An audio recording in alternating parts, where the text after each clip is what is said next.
We'll go to NPR. Terry. Mr. Secretary, welcome back. My question. Patriots were sent to Turkey when it was merely the threat of weapons inside Syria. Now you and others have said that you're convinced the regime has used those weapons on its own people. Does that make it more urgent or more than what you call normal contingency planning on NATO's part for the possible spread of the conflict? And do the revelations by Secretary Kerry over the weekend that the U.S. has its own proof of sarin gas attacks by the regime again add pressure to NATO? Thanks.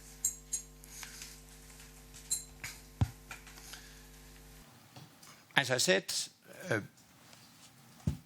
NATO is playing its part already, partly as a forum for consultation among allies, and partly through the deployment of Patriot missiles to Turkey in defense of the Turkish population and Turkish territory. I can assure you that we have all plans in place already to ensure effective defense and protection of Turkey. So at this stage, I don't see a need for further contingency planning. Turkish News Agency over there. Sertaç Aktan, IHA News Agency, Turkey. Mr. Secretary General, my first question is that did the U.S. share the intelligence information about the chemicals with NATO, or does NATO have its own evidences about the situation? That's one. Second thing, the member states seem to have their own mindsets on the operation. They're not fully agreeing with it, all of them. What is your personal, as a Secretary General, what is your personal view? Do you favor a military action on Syria? My third question will be,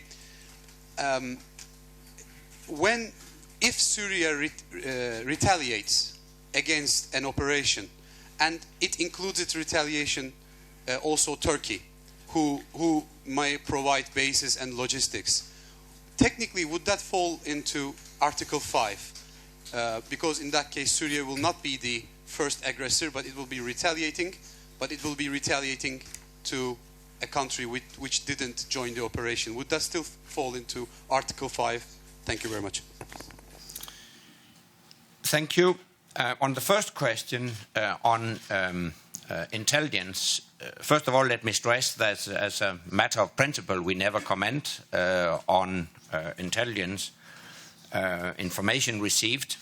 But in general, I can tell you that NATO as an organization relies on intelligence provided by individual allies, and such intelligence reports have been shared with NATO.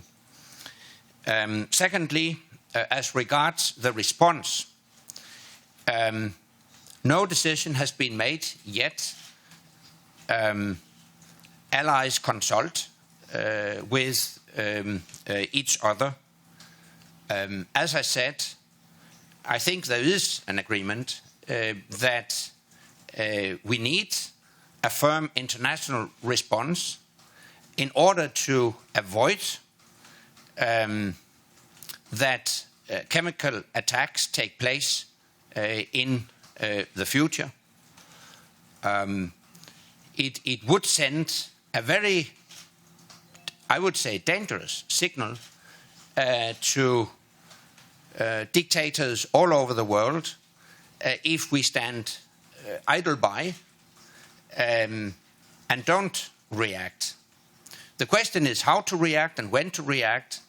And in democracies, you have to respect and accept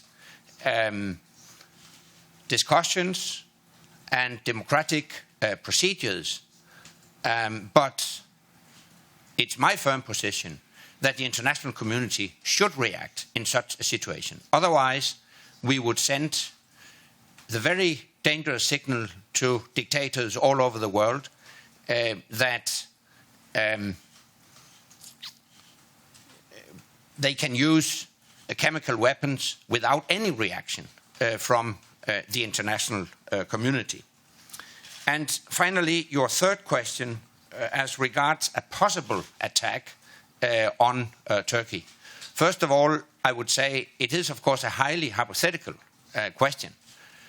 I think the fact that we have deployed Patriot missiles to Turkey to ensure effective protection and defense of Turkey also has a deterrent effect. But in the case that Turkey is attacked, of course, in general, you know our principle that we consider an attack on one ally an attack on all. And if it were to happen that Turkey would be attacked, definitely allies would gather and consult with each other how to respond appropriately.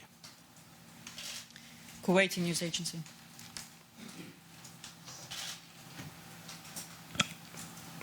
Mr. Secretary General, you said just now that the international community should react. Does this mean that you are in support of a military strike to deter the use of chemical weapons in Syria? Thank you. As I said, to my mind, no doubt that the international community should react firmly in such a situation in order to avoid chemical attacks in the future. As I also stressed, no decision has been made yet as to how the international community should react. As regards NATO, I don't envisage any further NATO role. I have already stressed that NATO play its part in the crisis. At this stage, allies are consulting with each other, and we are prepared to defend Turkey effectively. So I don't foresee any further NATO role. It is for individual nations to decide how to react to what has happened in Syria. Italian News Agency. Marco Zatterin, La Stampa. Good morning, Secretary. There are some reports on the wire. An international agency says that there are sources from the rebel front that say that it was them to use the chemical weapons. I wonder whether you're aware of this, if there is any evidence, and if you consider this a possible game changer. Thank you. I'm not aware of such information. I think many facts in this case point to the regime as responsible for the chemical attacks. The way these chemical attacks were conducted point to regime responsibility. Let me also point to the fact that the Arab League has issued a statement that clearly places responsibility at the Syrian regime. We'll go to the back. We had Al Arabiya.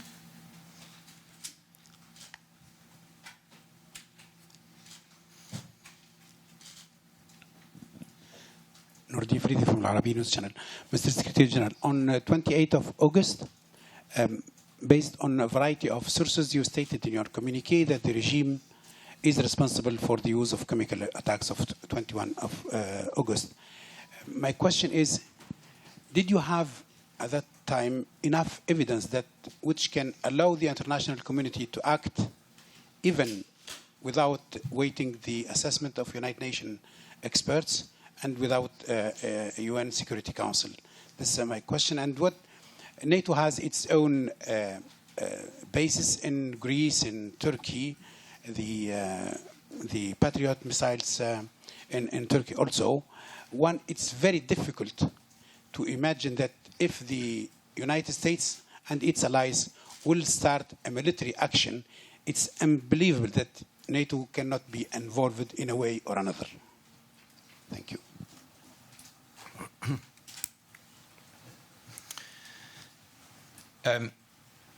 As I said, I think it is necessary for the international community to react in such a situation. Let me remind you that chemical weapons are something very special. I understand very well that people ask, why is it that the use of chemical weapons is a decisive factor? Didn't we see tens of thousands, maybe 100,000 people killed by the use of conventional weapons? And of course the answer is yes, it's horrendous that so many people have been killed also by the use of conventional weapons. But the use of chemical weapons is something very special. A chemical weapon can, of course, be used in a very limited way, but chemical weapons can, by nature, easily be turned into a weapon of mass destruction. So it's a very, very, very dangerous weapon, and this is, of course, also a reason why the use of chemical weapons is banned in international conventions. There are very, very strict regulation of that. And this is, of course, the reason why I think the international community can't just stand idle by, seeing hundreds of people being killed by the use of chemical weapons, seeing a clear breach of international norms and practices in a clear contradiction with what is written in international conventions. And this is a reason why I think the international community as such has a responsibility in this case. As regards the use of NATO facilities, as I said, NATO plays its part through consultations and the deployment of Patriot missiles in Turkey, focused on the defense of Turkey. It's for individual allies to decide how they will respond to the use of chemical weapons in Syria and which military facilities they might decide to use if they were to decide on such a military response. Radio France Internationale. Oui, Monsieur le Secrétaire Général, Pierre Benazet, Radio France. Lors de votre rencontre avec les ministres européens de la Défense, quelle position espérez-vous les voir prendre au sujet de la Syrie? Qu'est-ce que vous pensez que l'Union européenne devrait dire à ce sujet et faire à ce sujet?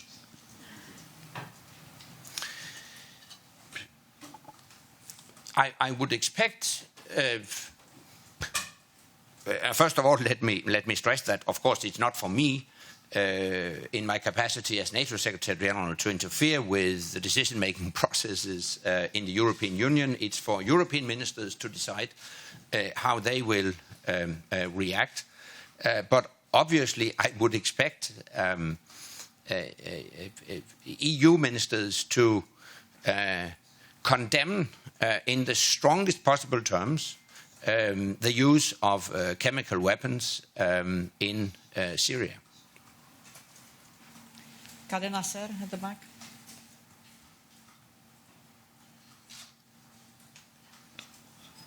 Merci beaucoup. C'est Griselda Pastor de la radio espagnole CIR. J'aimerais savoir quelle est la répercussion du refus britannique sur l'usage de les structures de l'OTAN à ce moment précis. Est-ce que ça a un impact? Est-ce que l'OTAN pourrait, quand nécessaire, supplir l'infrastructure militaire britannique? Ou tout à fait le contraire? as I have said repeatedly, I don't foresee any further NATO role. It's for individual allies to decide how they will respond and which military facilities they might use if they were to respond militarily to what has happened in Syria. And let me stress that obviously I fully respect the democratic processes in each individual allied nation. That's part of the way we work. I understand very well that a lot of questions are raised. Why can't you just go ahead? Why can't you take quick decisions? But let me be very open and frank with you. This is a very, very complicated situation. And tough decisions have to be made. In democracies, this is a complicated process. And it's also, I mean, when you respond, if you were to respond militarily, it's not easy for democracies to do that. And it's also important to build a broad public and political support for that, to make the case. And it takes time. It may be frustrating, but that's how democracies work. And fortunately, we do live in democracies. James. Yes, Brooks Signer, Janes Defense. Just for the record, Mr. Rasmussen, a yes or no question. Have you and the other Allied leaders been shown incontrovertible evidence about the chemical attacks that establishes the chain of custody leading back to the Syrian regime and which leaves no doubt about that chain of custody? Thank you. As I have said on several occasions, obviously I do not comment on intelligence reports, but in general terms I can tell you that I have been presented with concrete information. And without going into details, I can tell you that personally I'm convinced not only that a chemical attack has taken place, I think everybody has seen the horrendous images from Syria. But I'm also convinced that the Syrian regime is responsible. Lady over here. Yes, hello, sir, Mr. Secretary General. Virginie Goupy from Europolitics. You said that NATO should, it would be fine if NATO could respond. If it's a military response, what would it be? What it would be to, what would be the aim of this response? And if it's just for punishment, doesn't it give the impression that the civilians can be slaughtered with conventional arms but not with chemicals weapons? And or would it be a response to put the Syrian regime out of the country or put him down? First of all, let me stress once again that I have not spoken about a NATO military role.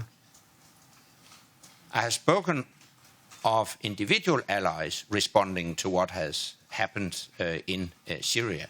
I have stressed that NATO already plays its part as a forum for consultation among allies and through the deployment of Patriot missiles to Turkey to ensure effective protection and defense of Turkey. I don't foresee a further role for NATO. But I have spoken of the need for the international community to take action in such a situation. And you asked me, what should be the aim of that? The aim of that response, whatever response it might be, the aim of that response should be to send a very clear message, not only to the regime in Damascus, but to all potential users of chemical weapons in the future, that you can't do that without a firm international reaction. And the aim of that should be to prevent such chemical attacks in the future, to avoid such chemical attacks in the future. Personally, I think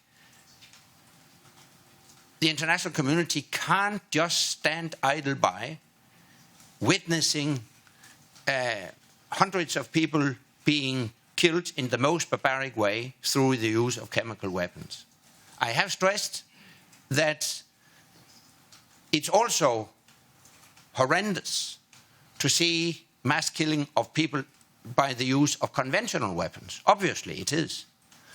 But chemical weapons constitute a particular threat to mankind because chemical weapons can easily be transferred to a weapon of mass destruction. And that's why the international community has adopted international conventions that ban the use of chemical weapons. And that's why the international community also has a responsibility to protect and to enforce those international conventions. That's my firm belief.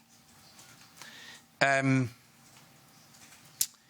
having said that, I would also stress that I don't see a long-term, sustainable military solution to the conflict in Syria.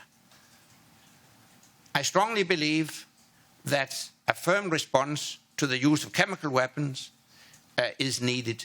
But speaking about the long-term solution, it's also my firm belief that we need a political process to settle the problems in Syria.